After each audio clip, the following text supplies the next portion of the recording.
Hello friend, welcome to the Hindu newspaper analysis for the 5 May 2020। तो आज के paper के बारे में एक ब्रीफ समरी बनाई है। तो सबसे पहले हम H1N1 जो इन्फ्लुएंजा वायरस है उसका ओरिजिन कहाँ से हुआ इसको देखेंगे। सेंसेक्स के बारे में, BSE एंड निफ्टी के बारे में पढ़ेंगे। CRPF का ओरिजिन कैसे हुआ, कब हुआ, और झारखंड ने अभी 3 स्कीम लॉन्च की है उनके बारे में पढ़ेंगे। ये जो 3 स्कीम है काफ़ी इम्पोर्टेंट है केस स्टडी के लिए भी, आपसे अगर केस स्टडी पूछ लिया जाता है तो। और एडिटोरियल सेक्शन काफ़ी अच्छा आया था, उस पर MP लैड्स जो स्कीम है उसको डिबार्ड करने के लिए ऑथर ने बताया गया है। FCI challenges A way out of pandemic of course, इसके बारे में बताया गया है।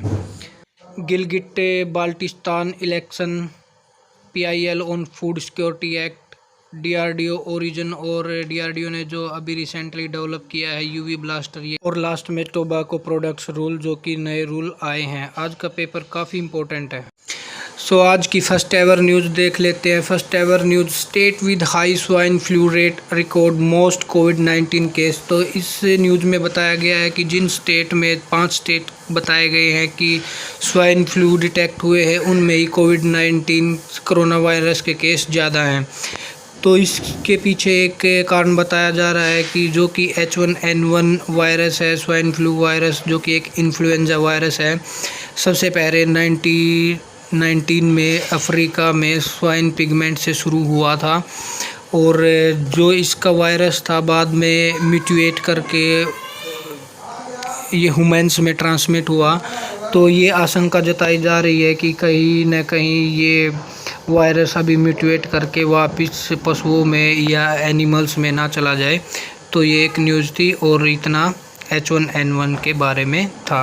अब next news, Sensex fall over 2K points. अब सेंसेक्स के बारे में देख लेते हैं। सेंसेक्स जिसको सेंसिटिविटी इंडेक्स बोला जाता है, जो कि BSE बॉम्बे स्टेट एक्सचेंज के बारे में बताता है। इसमें 30 कंपनियां इनलिस्टेड की जाती हैं, और निफ्टी में 50 कंपनियां इनलिस्टेड की जाती हैं। और इनका बेस ईयर देखें तो बेस ईयर इनका 1979 से काउंट किया जाता है। अब नेक्स्ट न्यूज़, 3 CRPF जवान किल्स इन मिलिटेंट अटैक्स। अब ये तो क्रिटिसाइज और कंडेम्ड करने वाली बात है। अब देख लेते हैं कि CRPF क्या है। CRPF जो कि 1939 में 22 जुलाई को बनी थी। इसको सबसे पहले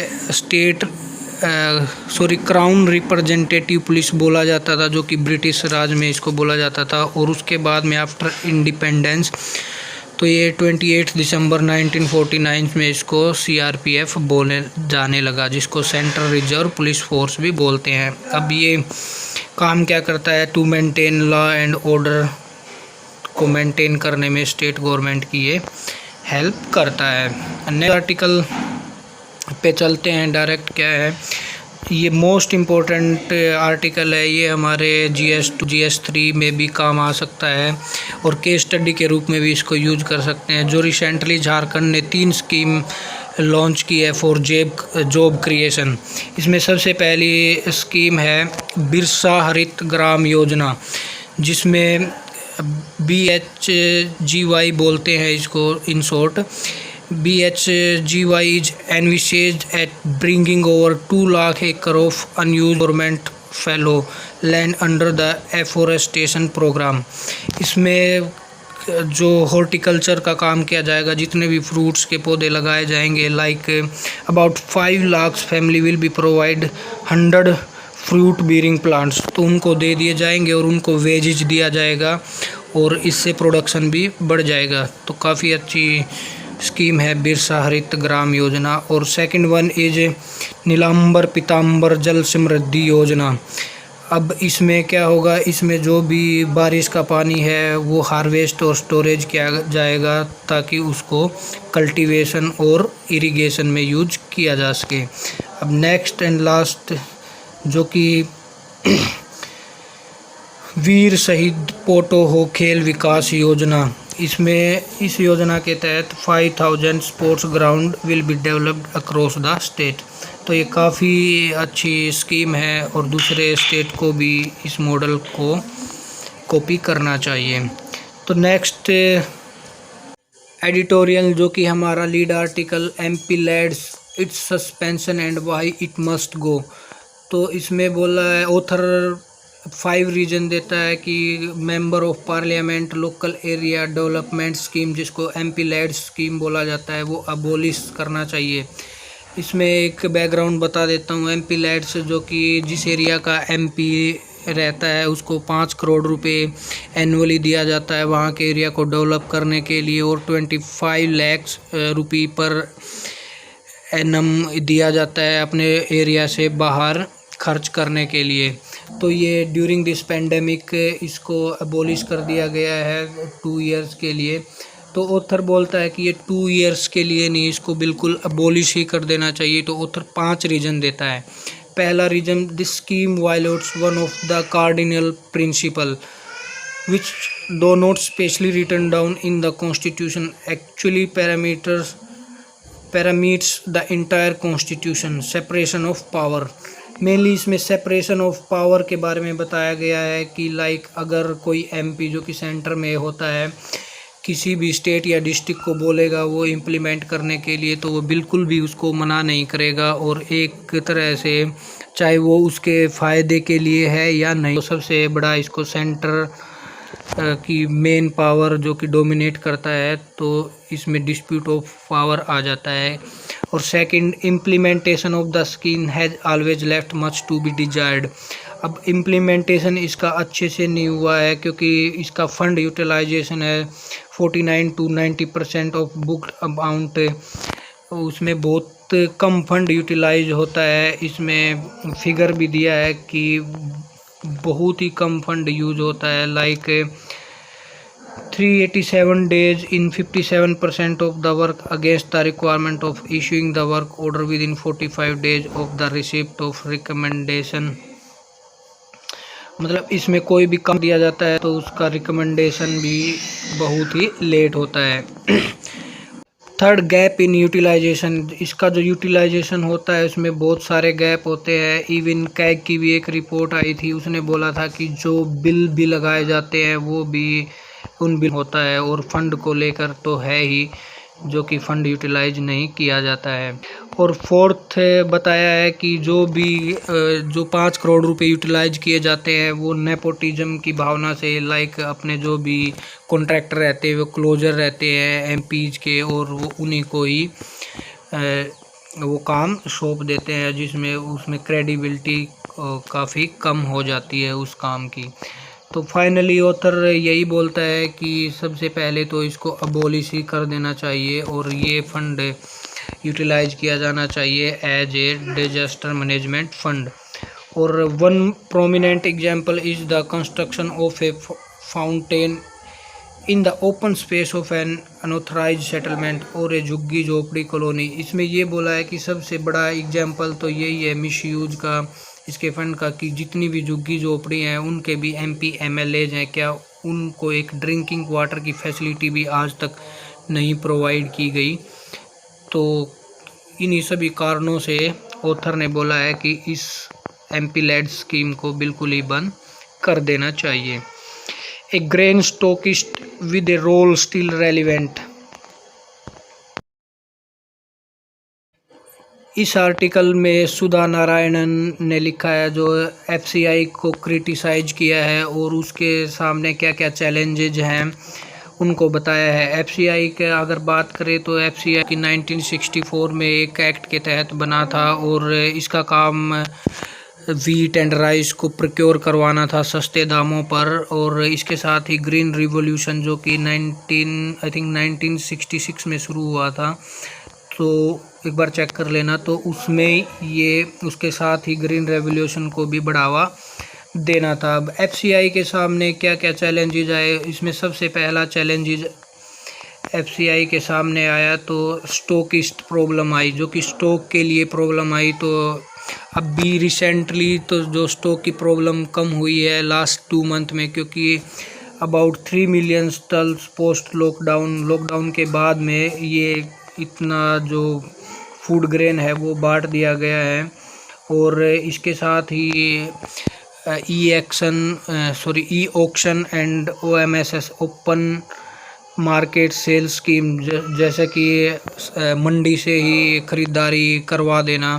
तो इस स्कीम के ज़रिए ये प्रॉब्लम तो रिजॉल्व हुई है, बट सबसे पहले तो स्टॉक की ही दिक्कत आई है। और अगर बात करें तो FCI ने जो ट्रांसपोर्टेशन के यूज के ऊपर बताया है कि 2019 से 20 तक ओनली 24% ग्रेन मूव हुआ है विद रोड मूवमेंट। अब ऑथर ने ये बताया है कि रोड मूवमेंट का प्रयोग करना चाहिए, और रोड मूवमेंट से लाइक रिमोटली एरिया में भी ये काफ़ी इजी वे से फूड ग्रेन पहुंचाया जा सकता है पूरेस्ट ऑफ द पुअर को। और एक और चीज़ बताइए, प्री पोजिशनिंग शिपमेंट, मतलब पहले ही जो कि हॉटस्पॉट एरिया अभी बने हुए हैं उन्हीं में ही किया जाए जो कि फूड ग्रेन है, ताकि at a very short notice ये सब यूटिलाइज किया जा सके। और third, there is a strong case for the central government to look beyond the PDS and the Pradhan Mantri Garib Kalyan Yojana and release stock over and above existing allocation. तो इसमें ये बोला है कि जो फिजिकल बर्डन है वो स्टेट पर ना डाल के अभी तक प्रधानमंत्री जो गरीब कल्याण योजना है और PDS सिस्टम है उन्हीं के थ्रू सेंटर को ही इसकी कॉस्ट बियर करनी चाहिए। और फोर्थ एंड वन ये बताया है कि जो फर्स्ट इन फर्स्ट आउट वाला जो मैंडेट चलता था कि जो पहले राशन आया पहले वही जाएगा, लाइक अभी उसके बारे में चिंता छोड़ के सबसे पहले अवेलेबिलिटी करवाना है सबको, जो कि ईजिली अवेलेबल हो सके इस पेंडेमिक टाइम में। और इसको ईजिली अवेलेबिलिटी करवाने के लिए एक नाफेड जो कि national agriculture cooperative marketing federation of India limited है, उसकी काफ़ी भागीदारी रही है। और FPOs फार्मर प्रोड्यूसर ऑर्गेनाइजेशन ने भी काफ़ी हेल्प की है। तो इसमें यही इसका सेंट्रल थीम यही बताया है कि क्या इसके सामने चैलेंजेस हुए हैं, कैसे फूड ग्रेन को स्टोर करना, स्टॉक करना और एंड यूजर तक पहुंचाना। तो यही इसके बारे में बताया गया। और मेन दो कंसर्न सामने आते हैं इसमें। सबसे पहले तो at the same time the government need to address the FCI mounting डेप्ट। जो डेप्ट में FCI चली गई है तो उसको लोन्स के बदले इसको पूरा किया जाए। और दूसरा second concern is the extended food distribution of subsidised grain is akin to dumping and depressed food price locally. तो इतना सस्ता भी, मतलब जितना सस्ता यहाँ पे अभी बांट रहे हैं PDS सिस्टम के थ्रू और PM प्रधानमंत्री गरीब कल्याण योजना के तहत, कि ताकि किसानों को ही आगे इसकी कीमत ना झेलनी पड़े। अब इसमें एक लाइक अगर ये FCI सस्ता राशन प्रोक्योर करेगा तो अब सभी सस्ता राशन प्रोक्योर करने की होड़ में तो किसानों को भी सस्ता ही बेचना पड़ेगा। तो ये मेन दो रीज़न थे। सबसे पहले तो डेब्ट कंट्रोल करना और दूसरा कि एक रेट को रीजनेबल अमाउंट पर प्रोक्योर करवाना। अब एक शांता कुमार रिपोर्ट है जिसने ये FCI और PDS को बेटर बनाने के लिए ही एक रिकमेंडेशन दी थी। तो शांता कुमार कमेटी की रिपोर्ट को हम याद कर सकते हैं। तो नेक्स्ट न्यूज़ आर्टिकल देखते हैं। ऑफ कोर्स में the real issue with the Kaveri water authority is that it is rudderless. तो इसमें कावेरी वाटर का जो डिस्प्यूट हुआ था उसी के बारे में बताया गया है। और एक जो तमिलनाडु की जो गवर्नमेंट थी जो कि 24 अप्रैल को एक नोटिफिकेशन दिया था जिसको CWM को कावेरी वाटर मैनेजमेंट अथॉरिटी बोला जाता है, जो कि पहले दो मिनिस्ट्री को अमालगमेट करके इसको बनाया गया है। तो एक ministry union ministry of water resource थी और दूसरी union ministry of water and sanitisation. इन दो मिनिस्ट्री को मिला के बनाया गया है। अब ये बात हो रही है कि इसको जल शक्ति मिनिस्ट्री के अंदर में दे दिया जाए। अब अपोजिशन ये बोलता है कि ये सेंटर का पपट बन जाएगा अगर ऐसा हुआ तो, कि CWMA को अगर इसके अंदर में दे दिया तो। अब मेन इस आर्टिकल में यही बताया है कि सेंटर ने जो गलती की थी इन दोनों एक्ट को जोड़ के और एक मिनिस्ट्री के अंडर में लाकर सेंटर इसी को अपलिफ्ट करने के लिए अपनी गलतियों को ही ये सब कर रही है। नेक्स्ट न्यूज़ आर्टिकल देखते हैं क्या है, a way out of the pandemic. इसमें यही बताया है, काफ़ी बार रिपीटेशन हुई है कि कैसे पेंडेमिक से आउट करना है, पुअरेस्ट ऑफ द पुअर को इसकी हेल्प मिले और पुअरेस्ट ऑफ पुअरेस्ट को इसकी जो पॉलिसीज बनाई जा रही हैं उनको अमेंड करके ह्यूमैनिटी के बेस पे उन पॉलिसीज़ को इम्प्लीमेंट किया जाए। सबसे ज़्यादा पीपीई किट जो है मैन्युफैक्चर की जाए, क्योंकि इससे रोज़गार भी बढ़े। इसी आर्टिकल में यही बताया गया है। नेक्स्ट न्यूज़ आर्टिकल देखते हैं, India's Phule note for Gilgit Baltistan पोल। अब गिलगिट बाल्टिस्तान जो कि पीओके है, वहाँ की सुप्रीम जो कि पाकिस्तान की सुप्रीम कोर्ट ने बोला है कि वहाँ पे इलेक्शन करवाया जाए। अब ये इम्पोर्टेंट हमारा इसलिए हो जाता है कि ये एक जिसको गिलगिट बाल्टिस्तान पीओके एक डिस्प्यूटेड एरिया है, इसको प्रोविंशियल ऑटोनमस रीजन 2009 से काउंट किया जा रहा है, तो उसी के तहत ही इसको डील किया जाना चाहिए, ना कि पाकिस्तान फ्री है। अब इंडिया इसमें अटकल लगा रहा है और इसमें यही बताया गया है कि पाकिस्तान क्यों बौखलाया हुआ है, क्योंकि 370 को एब्रोगेट कर दिया जो कि 5 अगस्त को किया था 2019 में, तो इन्हीं करके पाकिस्तान बरगलाया हुआ है। नेक्स्ट न्यूज़ आर्टिकल देखते हैं जो हमारे एग्ज़ाम पॉइंट ऑफ व्यू से इम्पोर्टेंट है। अब आप लोगों को पता है, देख ही लिया होगा न्यूज़ में, जो कि यूपीएससी का एग्ज़ाम था वो अभी कैंसिल ही समझो, और जब भी नोटिफिकेशन आएगा तो वो 30 दिन पहले नोटिफिकेशन दिया जाएगा यूपीएससी की वेबसाइट पर।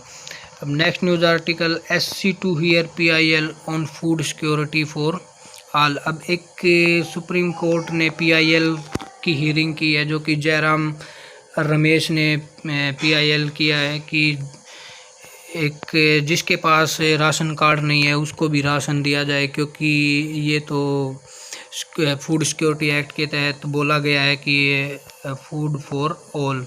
तो उसमें एक डिसीजन को कोट किया है, जो कि डिसीजन था Swaraj Abhiyan 2 versus union of India. इसमें जो कि 2016 में 7SCC49 का ये केस था, उसमें सुप्रीम कोर्ट का ये जजमेंट आई थी कि जिसके पास अगर राशन कार्ड नहीं है, उसके पास वैलिड आइडेंटिटी कार्ड है, तो उसको भी राशन दिया जाएगा। तो जयराम रमेश ने यही PIL किया था कि जो माइग्रेंट वर्कर हैं तो उनको राशन क्यों नहीं दिया जा रहा है जिस स्टेट में वो माइग्रेट होके आए हैं। नेक्स्ट न्यूज़ आर्टिकल देखते हैं, इसमें DRDO develop a disinfection tower. अब डिसइंफेक्शन टावर का नाम है UV ब्लास्टर। अब ये काम क्या करेगा, ये उन चीज़ों को सैनिटाइज और डिसइंफेक्ट करेगा, जैसे कि electrical equipment, electronics equipment, computer और अदर गैजेट, मतलब और भीड़ भाड़ वाली जगह पे जहाँ पे सैनिटाइज करना बिल्कुल मुश्किल है, तो ये UV ब्लास्टर उनको वहाँ पे जर्म को मार गिराएगा।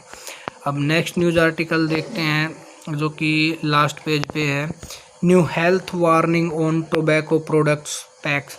अब टोबैको प्रोडक्ट्स का जो पैक आएगा उसमें नई हेल्थ वार्निंग देना अनिवार्य होगा, जो कि सितंबर 2021 से डिस्प्ले किया जाएगा। इसमें ये बोला है कि जो अभी एक इमेज आती है उसमें दोनों साइड में ही इमेज देनी होगी। अब ये एक रूल है जो कि cigarette and other tobacco products packing and labelling rule 2008 है, इसको याद रखने वाली बात है। और अगर इसको कोई वायलेट करता है तो ये एक एक्ट है जो कि prohibition of advertisement and regulation of trade and commerce production supply and distribution act 2003 के सेक्शन 20 के तहत पेनलाइज किया जाएगा, जिसको जेल या फाइन दोनों ही इम्पोज किया जा सकता है। So that it is for the day friends. I hope you like this video. Thank you and have a nice day.